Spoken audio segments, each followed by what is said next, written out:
It'll be right here. It's on the bottom right. Share.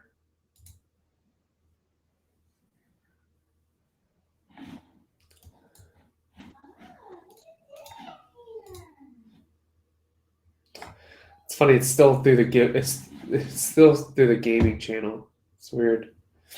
There it is.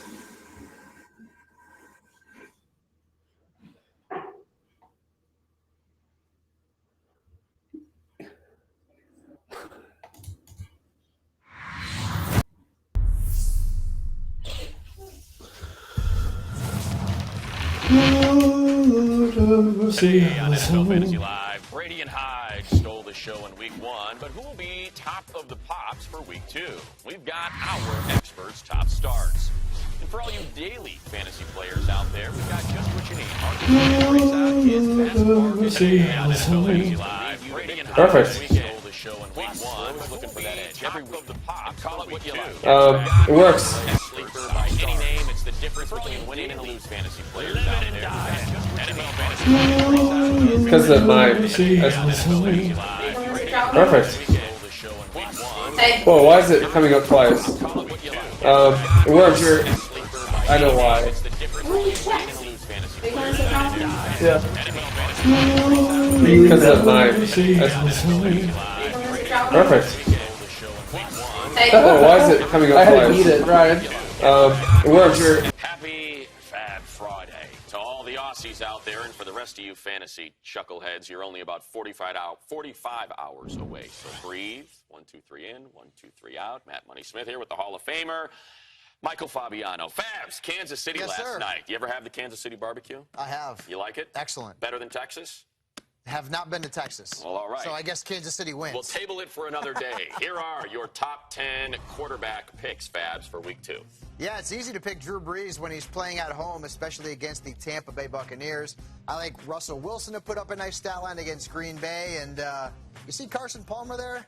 That's called... I see him. That's called a potential steal in DFS. Completely agree, and he got after it against those Saints. Certainly, the Bears' defense, much to be desired.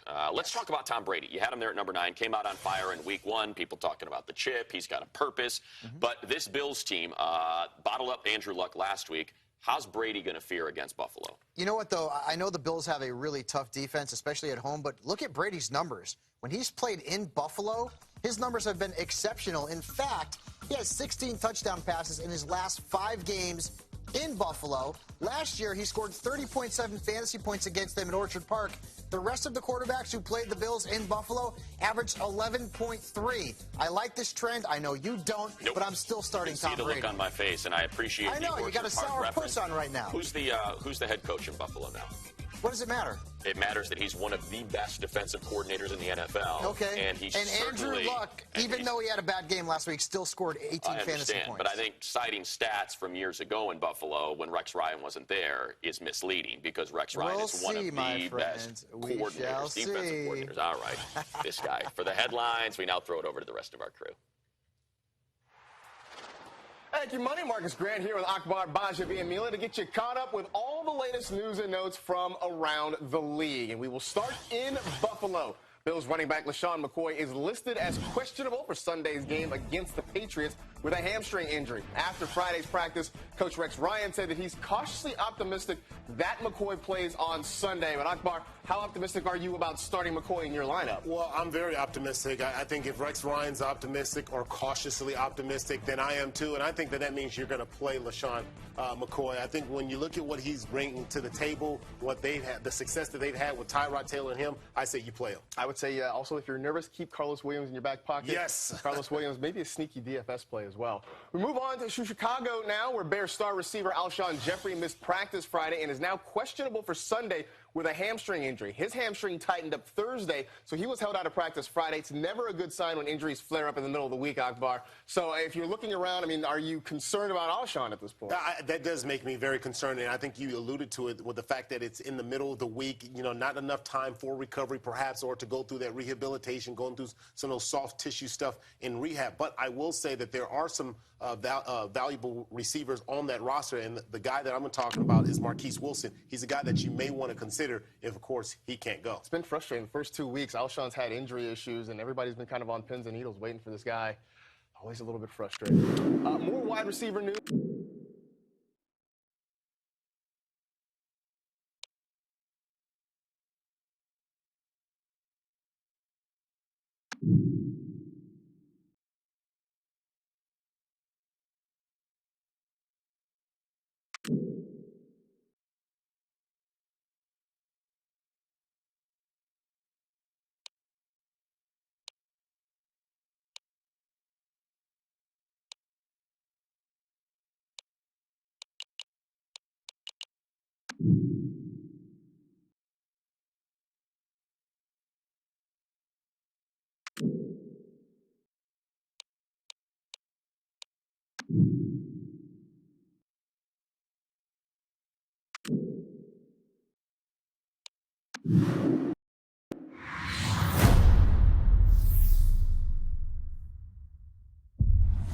What the Pittsburgh Steelers have to do this week, get the 49ers in situations that they're not set up for. 3rd and long, make them a little uncomfortable. Hopefully they can get a lead and see how the 49ers react when they're out of their comfort zone and out of that formula that they have going right now. You know, that defense gets things going for San Francisco, Jimmy. Kind of same story with the Buffalo Bills. And now Rex Ryan gets Marcel Darius back on that defensive line this week against New England. Yeah, we haven't heard much from Rex Ryan the last couple of years. He's been kind of quiet. The first couple of years with the Jets, I mean, he's strutting around. And now he's like a rooster. Man, he is sticking it out there for the simple reason he's got him a defense. You know, look at Darius, Williams, Hughes. He's got a defensive front that's going to give Tom Brady some problems pushing it up there. The other thing that he's strutting for, Howie, he's got Tyrod Taylor.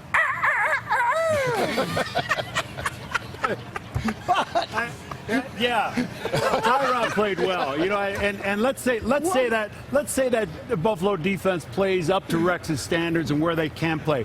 What's the point total we're talking about? Holding New England.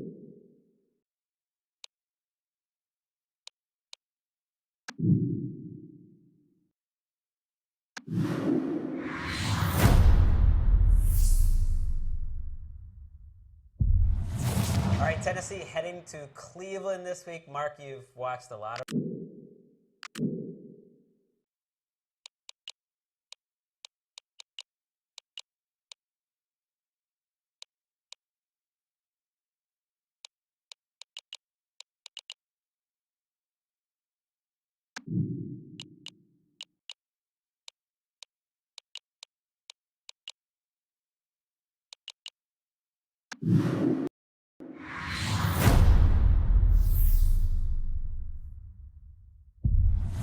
The field reasons. You know, it's amazing that Chris is starting today. Even more amazing that Chris Johnson is alive today. By now, a lot of you know that he was shot this offseason in the shoulder. His friend was shot and killed. What a lot of you don't know, though, that bullet that killed his friend, actually, as it was headed toward Chris, he got a text message, and he leaned forward to look at that text message, and when he did that, that's when that bullet passed by him, unfortunately took his friend. And look, I talked to Chris last night, and he said, there's been many nights where I've cried myself to sleep thinking I will never play football again, and trying to get that night out of my head. Football has become my oasis. He said, I'm probably not going to be able to sleep tonight just knowing how hard I worked to actually get back to where I am today. Amazing comeback story for Chris Johnson. Yeah, an amazing comeback. Certainly we feel for his friend and their family as well. Let's talk football on the field. And when you look at the first 6 or 7 quarters this season, let's be honest, Peyton Manning struggled. But then all of a sudden, he got to crunch time on Thursday night against the Chiefs, and we saw the old Peyton. What gives? What gives is actually Gary Kubiak gave up the offense to Peyton Manning on that last drive, and he was struggling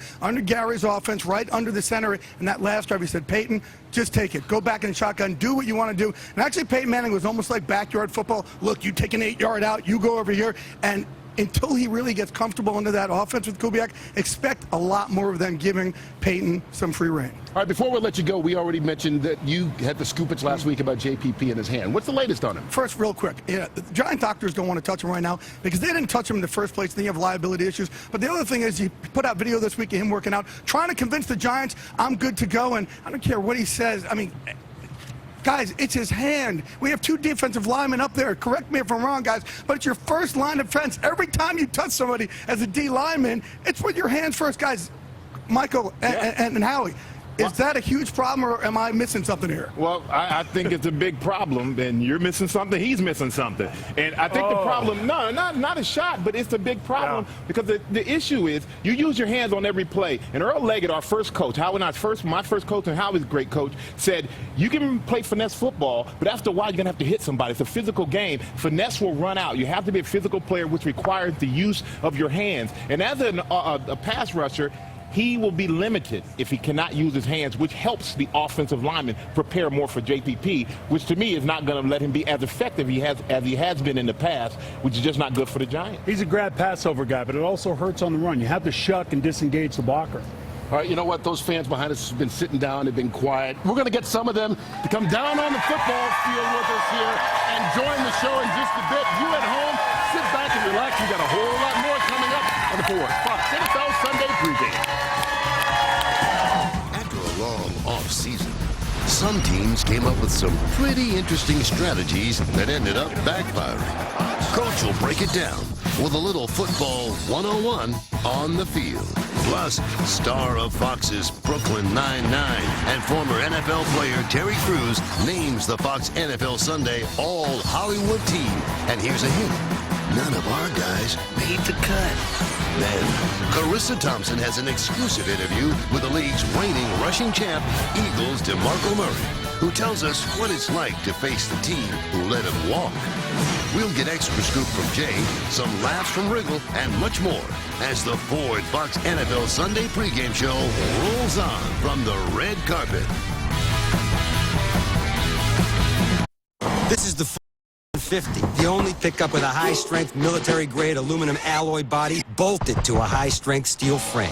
It's also a wake-up call for every full-size pickup in its class. No body rust, most towing, best payload, highest gas mileage. Yeah, it's a whole new day. Because in the truck game, it's either the aluminum age or the stone age. Cock-a-doodle-doo, pal. This is the Ford F-150, and every other truck is history. This football season, we get anything we want. Any toppings, any specialty, any large Pizza Hut pizza for just $10. If only this could last forever. But it won't. Now until September 27th, bring on the flavor with a $10 any carry-out deal. Only at Pizza Hut. Hut. You had a long, stressful day, and now you need a little help falling asleep. Time for new Unisom Sleep Minis. The little capsules work fast, so you get a good night's sleep and wake recharged. New Unisom Sleep Minis. A stressful day deserves a restful night. The Sleeper Pick, the guy only you believe in 1 week fantasy football on DraftKings.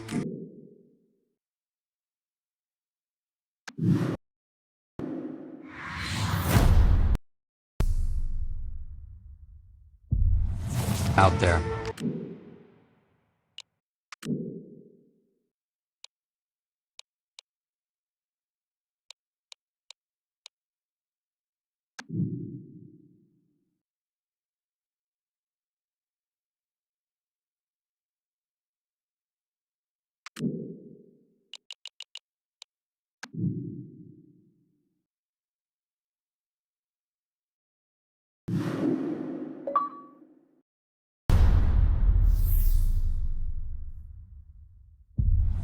If a guy gets pushed out at the 1 yard line, it's a scoring play. It should be automatically reviewed. Chip Kelly, you are number one on my list. That Jordan Matthews play cost me in 2 fantasy leagues last week. And that's all that matters. Bobby, who is the champion of one of my leagues, he knows he got away with one because they just wouldn't challenge that play. I'm not over it, Akbar. Get your hands. I'm still fired up. 2 leagues. From quarterbacks, we move on to running backs, Bradford. specifically running back committees. That's what I meant. We'll start in San Diego. Melvin Gordon or Danny Woodhead? Let's take a look at their respective Week 1 stats. Obviously, it's going to be Woodhead by a landslide. Look at that mustache. Because Wow. who are we referring to? Does Melvin Gordon have a stash? No, look at Woodhead's mustache. That's awful. That looks like, well, It is. let me not say that. I can't looks say like that. the You know what's guy. amazing about this situation is that Woodhead was not drafted in a lot of leagues, and Gordon was picked in the first 50 selections. Sure. And now Woodhead's the better player. Well, let me ask you this. Show of hands here. Who's got Danny Woodhead ranked ahead of Melvin Gordon? I guess 2, I would. and 3. If I did rankings, but yes. Well, you know, I think would what it start comes, him. I think what it comes down to Okay. is a lot of people drafted Melvin Gordon based off of potential and what you could see for the future. Sure. And they're probably thinking that he's going to accelerate faster. But the truth is that he hasn't caught his groove yet. And there's going to come a time when he catches his groove, and we'll see if it's going to be Is it going to be valuable. this year? It should be this year, and I think it could be this year. Look, we saw, you know, with a guy like Odell Beckham, of course, he missed the first 4 games of the season. But I think once a guy gets comfortable into the NFL speed, it's a different speed from college. And so for some guys, it's a shocker. Everybody adjusts at a different level. At some point, Melvin Gordon is going to adjust, and I assume by week 4, Melvin Gordon is going to be the guy that they're going to start to lean on a lot more. And he had a really solid run that was nullified. They reviewed it. His elbow touched the ground. He made a great move. That thing really happened in real life. So if you drafted him, you're looking for some positive Some news. glimmer of Hold hope. on to that. But at the same time, Danny Woodhead's getting all the All right. goal line looks. Look, right now. I've gone on record on the NFL Fantasy Life podcast and said Melvin Gordon is done for this year. Because here's the thing, Danny Woodhead getting goal line carries, that's very disturbing. You ever hear the word Woodhead is getting overreaction? Yes, absolutely. Yes, but I right will there. say this, if Danny Woodhead is getting goal line carries, what value does Melvin Gordon have? He's got value in between the 20s, and that's about it. But you're bringing in Woodhead on 3rd down on passing situations, and you're giving him goal line carries? I don't see Melvin Gordon have very much value. Well, he's going to have to improve in the pass protection in order for the coaches to trust him, and he's going to have to improve in the passing game. And once he does those things and he starts to complete those, he'll become the total package. So it becomes a trust issue when it comes to McCoy trusting Gordon. But again, that trust will develop. We go from San Diego to New York, another head-scratching running back committee in the Giants' backfield. We go in-depth on the rest of this matchup later in the show, but let's talk about Rashad Jennings, your boy. Fantasy value versus Shane Vereen's fantasy value. I'm going to start on this side, because I know you guys are split on this. Very much. I'm going to go Rashad Jennings. Rashad Jennings is going to be the guy who's ultimately going to be the guy to step out. Step up and step out. Was Rashad Jennings the guy who went into the national media and called out his quarterback? That's and okay, coach? but you know and what? you Did don't you think he's read going to his get benched for apology? that? That's fine, but he had to do Well-written it. You don't think apology. they're going to pull? You don't think that has any impact? I would definitely expect him not to be playing a lot. I would expect Shane. You were high on Shane Vereen, even in the preseason. Shane Vereen looked great in Week 1 against the Cowboys. He's much better. He's a much better fit for that offense. He catches the ball really well. If they want to win, they should give it to him. I can see Shane Vereen developing later in the season. And he didn't call out Eli Manning. I talked to Rashad. Very good I'm still going Jennings, but I'd play both. I mean, they're both flex starters. I tell you what, man, Jennings, when healthy, is a very good Really start. good. But I do see Shane Vereen, having great value later in the season. All right, Fabs, I want to stay with you here. Let's break down this St. Louis-Washington game. Nick Foles had a really good game last week. I just don't trust him yet. If he puts up a couple of more, then maybe Foles is a guy you're going to pick up off the waiver wire. The big question mark in this game for fantasy owners is Alfred Morris, because this is a tough matchup against the Rams, but Morris is really good at home. I still say he's an RB2 flex. Michael Fabiano there. Still worried about your lineup. No need to fear the Hall of Famers here. Fabs is going to get you all set for kickoff with all of his starts and sits for Week 2. That boy, fabulous.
here's Drew Brees, the great Drew Brees, getting ready for his matchup week 2 against Tampa Bay.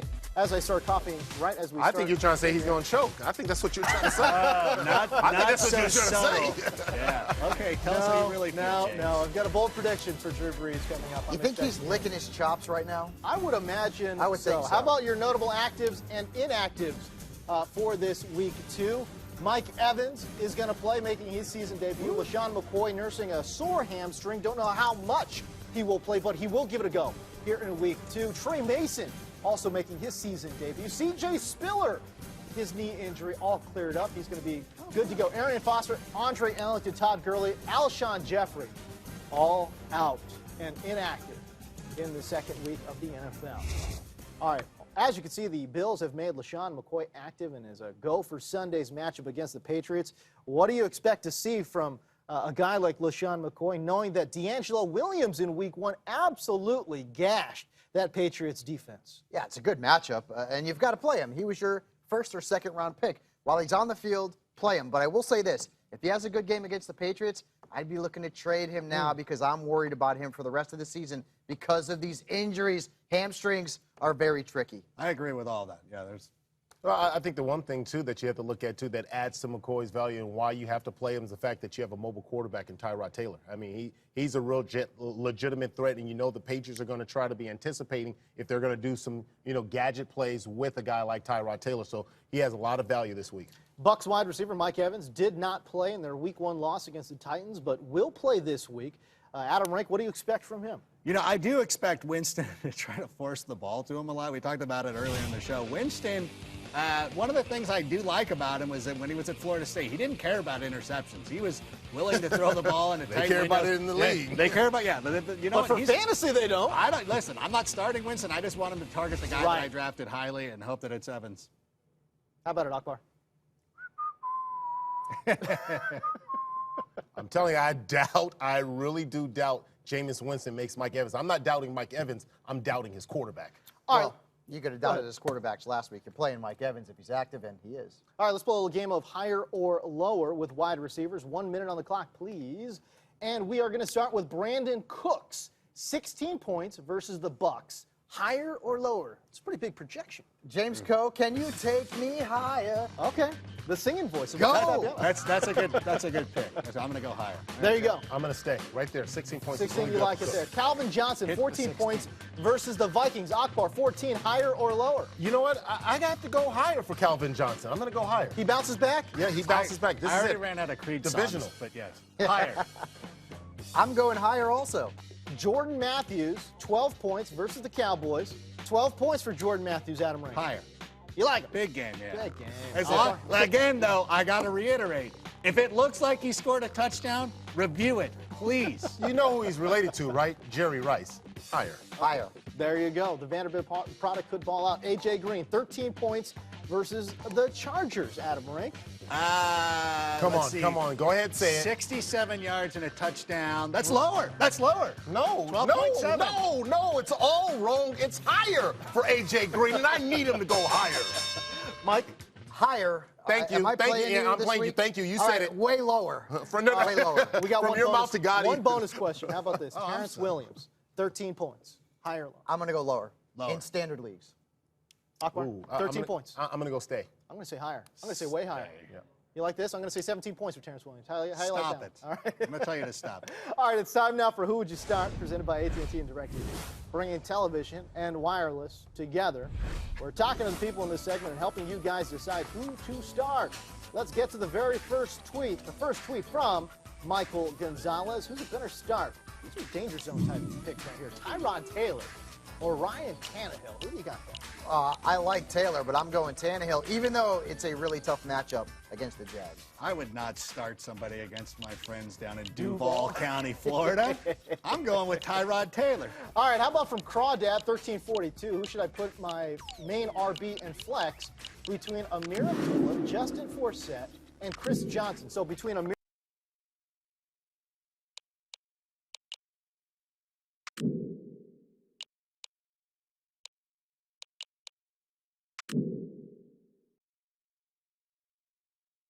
Stein, I believe. Okay, There you go. Stein. Started at the flex.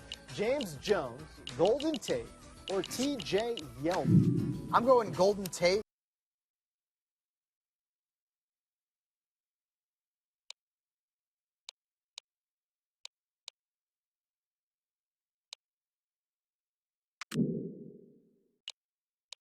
Stein. Go with Golden Tate. Golden Tate? I'm going to go Golden Tate, too. Yeah. All right, that was Who Would You Start, presented by AT&T and DirecTV, bringing television and...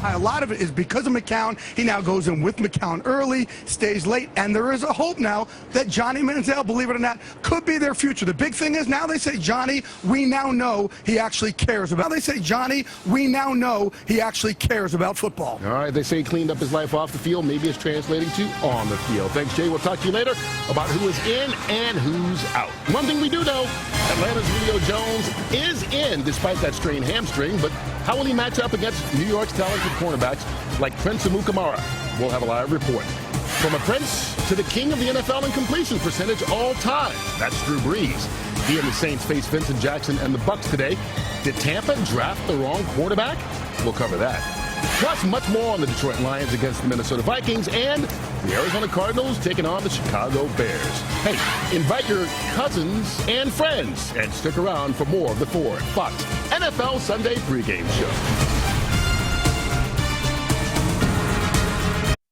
I'm Mike Pereira with your K.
Dominique Rodgers-Cromartie calls Jones and Roddy White game changers. He said they can wreck a game. For the New York Giants, they have Odell Beckham Jr.